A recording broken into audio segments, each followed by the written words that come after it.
سلامونه ګرانو دوستانو، زموږ د وعدې سره سم نن د پارت آف سپیچ د ډولونو درس شروع کوو. لکه څرنګه چې مو وویل د پارت آف سپیچ 8 ډولونه په اسانه او عامیانه ژبه باندې به زده کړو. نو په دې درس کې به ناون او پروناون زده کړو، ځکه دا دواړه یو د بل سره مربوط دي. همدارنګه په راتلونکي درسونو کې به ورب، اډورب او نور برخې به زده کړو. خو د دې درس د شروع د مخه تاسې باید پارت آف سپیچ وپیژنئ چې څه معنا او ولې په انګلیسي ژبه کې ډیر مهم دی. که چیرې د پارت آف سپیچ درس مو نه وي کتلی، نو ما په اسانه او عامیانه ژبه باندې تشریح کړی چې د هر چا سر په خلاصیږي. زه د هغه درس لینک د دا ویډیو په ډسکرپشن کې ږدم. که هغه درس مو نه وي کتلی، لومړی باید هغه درس زده کړئ. که مو کتلی وي، نو راځئ خپل درس پر لور. Let's dive into the lesson.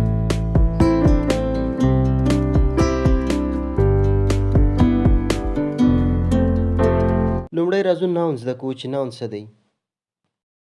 ګورئ، هر هغه څه چې زموږ په شاوخوا کې وجود لري، یا هم په ساده توګه تاسو ته ووایم، هر هغه څه چې موږ په سترګو وینو، هغه یو نوم لري چې دغه نوم ته په انګلیسي ژبه کې ناون ویل کیږي.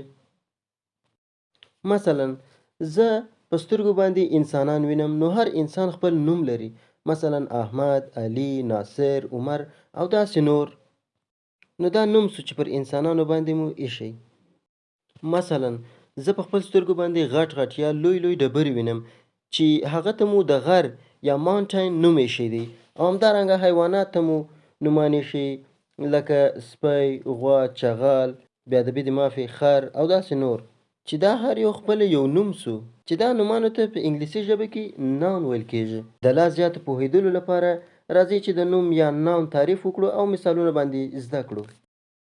د ناون تعریف داسې دی: Noun is a word which is used to name a person, place, thing, animal or an idea. اسم عبارت د هغه لغات څخه دی کوم چې د شخص، ځای، شی، حیوان او یا هم د نظریې د نومولو لپاره استعمالیږي. د شخص لپاره مثلا جلال، عبدالله، آدم خان، کرزی، دا ټول نومان دی ځکه د شخص لپاره استعمال شوی. نصیر is a cook. نصیر یو اشپز دی. دلته ناون یا اسم نصیر سو ځکه نصیر د یو شخص لپاره استعمال شوی دی. نصیر ناون سو. د ځای لپاره مثلا مکتب، کاناډا، ترکیه، آینو، مینه، دا ټول نومان دی ځکه د ځای لپاره استعمال شوی. مثلا سویس is a nice country. سویس یو ښایسته ځای دی. دلته سویس د یو ځای نوم دی یا د یو هیواد نوم دی، نو دا ناون سو. د حیوانات لپاره مثلا پسه، بزه، باز، بلبل، چغوکه او داسې نور ټول نومان دی ځکه د حیوانات لپاره استعمال شوی. مثلا the rat is very keen. موږک ډیر هوښیار دی. دا موږک د یو حیوان نوم دی، rat، موږک، نو دا ناون سو. د شیانو لپاره مثلا قلم، کتاب، چوکۍ، میز، کاسه، هنداره او داسې نور ټول نومان دی ځکه د شیان لپاره استعمال شوی. مثلا I have a camera. زه یو کامره لرم. کامره د یو شي لپاره یو شی دی، نوم یې کامره ایښل شوی دی. دا کیمرا چې دی دا خپله ناون دی. د نظریې لپاره یا for an idea، دلته یو څه باید توضیح ورکړم چې نظریه څه دی. موږ او تاسې ته په کورسونو کې سرسرکي تعریف کوي، وایي noun is a word which is used to name a person, thing, place or an idea. خو په دا idea یا هم دا نظریه باندې مو سم نه پوهوي.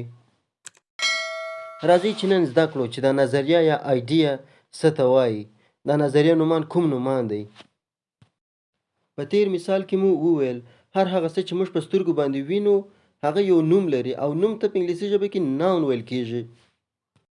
او دا بیا د هغه برعکس دی. هر هغه څه چې موږ په سترګو باندې نه وینو او خپل په 5 حسونو باندې نسو حس کولای، یعنی فزیکی موجودیت نه لري، نو که چیرې هغه ته نوم انتخاب کړو نو هغه ته آیډیا ناون ویل کیږي، یا هم فکری یا هم ذهني نوم ورته ویل کیږي. مثلا I saw a dream. ما یو خوب ولیدی. په دا ځای کې ستاسې په نظر ناون کوم یو دی؟ ډریم لغت آیډیا ناون دی ځکه ډریم آیډیا یا د نظریه یا هم ذهني نوم دی ځکه چې موږ په سترګو نسو لیدلی، خپل 5 حسونو باندې هم نسو حس کولای. ډریم فزیکی موجودیت نه لري خوب موږ په سترګې مو بند دی او خوب وینو، په خلاصو سترګو باندې خوب نه وینو. دا خوب زموږ په ذهن کې وي، نو دا ډریم لغات ته آیډیا ناون ویل کېږي.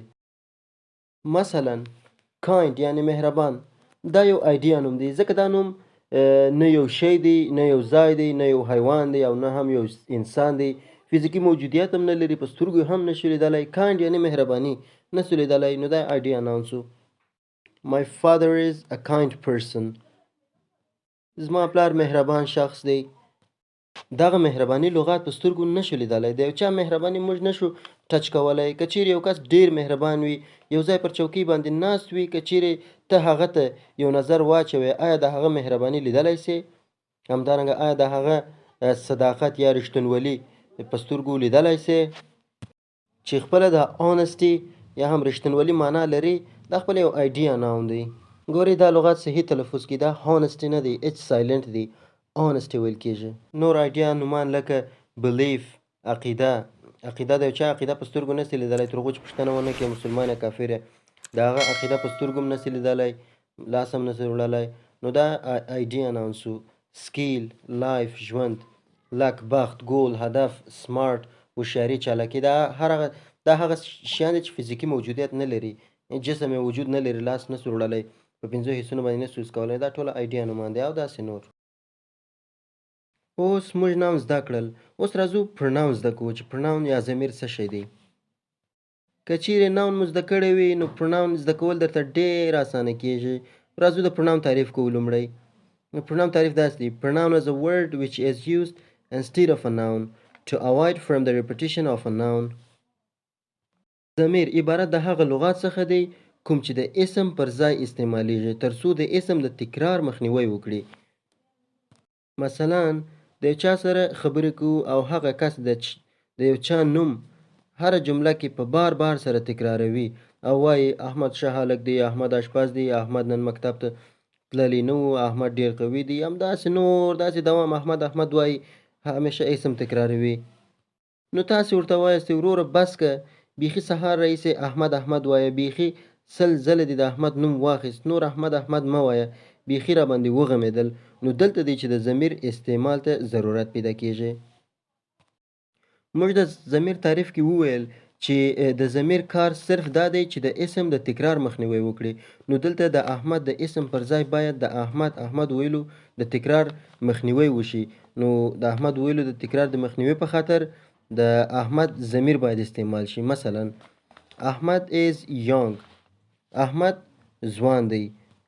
نو نور جملې چې وایو د دې په خاطر چې د احمد نوم وانخلو، احمد داسې داسې، احمد داسې، احمد داسې، نو د هغه ضمیر استعمالوو. په انګلیسي ژبه کې 7 ضمیرونه لرو. د احمد لپاره ضمیر هی دی، نور نو نه وایو احمد داسې احمد. هی از نایس، دی ښایسته دی. هی از کایند، دی مهربان دی. هی از مای فرند، دی زما ملګری دی. نور احمد احمد نه وایو، هی دی. نو هی از مای کلاس میټ، دی زما همصنفي دی. هی د احمد لپاره هی ضمیر دی. نو دلته د احمد پر ځای مو هی استعمال کړل. هی د دی معنا لري او د نارینه لپاره استعمالیږي. په انګلیسي ژبه کې 7 ضمیرونه لرو چې د ښځینه لپاره جدا ضمیر، د نارینه لپاره جدا ضمیر او همدارنګه د شیانو حیواناتو لپاره جدا او د جمع یا ډیر خلکو لپاره جدا ضمیرونه لرو چې هر یو په مثالونو باندې زده کوو. د انګلیسي ژبې 7 ضمیرونه عبارت دی له he، she، it، I، they، you، we، چې دا ضمیرونه زده کول ډیر مهم دي ځکه د انګلیسي ژبې په 12 زمانو کې ډیر استعمالیږي او داسې نور ځایونو کې ډیر استعمالیږي. نو راځو هر یو د مثال سره زده کوو. I د زه معنا لري. احمد is a teacher، احمد یو استاد دی. مثلا زما نوم احمد دی، احمد is a teacher، احمد استاد دی. I am a teacher، زه یو استاد یم. په یاد مو وي هر کله چې I توري یوازې راځي د جملې په منځ کې وي که په سر کې په هر ځای کې د I توري غټ لیکل کېږي. he یعنی دی د نارینه لپاره استعمالیږي. مثلا علي is tall، علي جګ دی. په دوم جمله کې د دې پر ځای چې وایو علي is tall وایو he is tall، دی جګ دی. she یعنی دا د ښځینه لپاره استعمالیږي. مثلا نسرین is cute، نسرین ښایسته یا جذاب دی. she is cute، دی ښایسته یا جذاب دی. it یعنی دغه دا د شیانو لپاره هم استعمالیږي، د حیواناتو لپاره هم استعمالیږي. مثلا rat is running fast، موږک تیز ځغلي. rat موږک دی نه، دا یو حیوان دی. ګوره د ده پر ځای it استعمالولی سو. it is running so fast، دی تیز ځغلي یا دغه تیز ځغلي. او شی هم ډال، ناوکۍ یو شی دی. مثلا ډال is expensive، ناوکۍ ګران دی یا قیمت دی.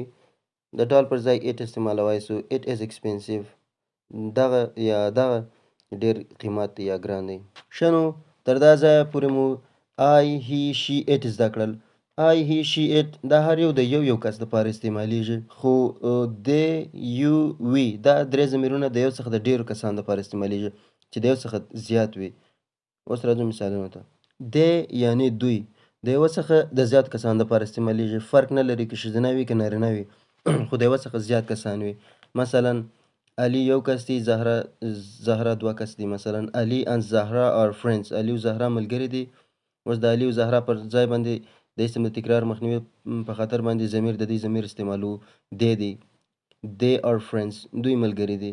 ګوره د دوه کسو پر ځای مو استعمال کوي.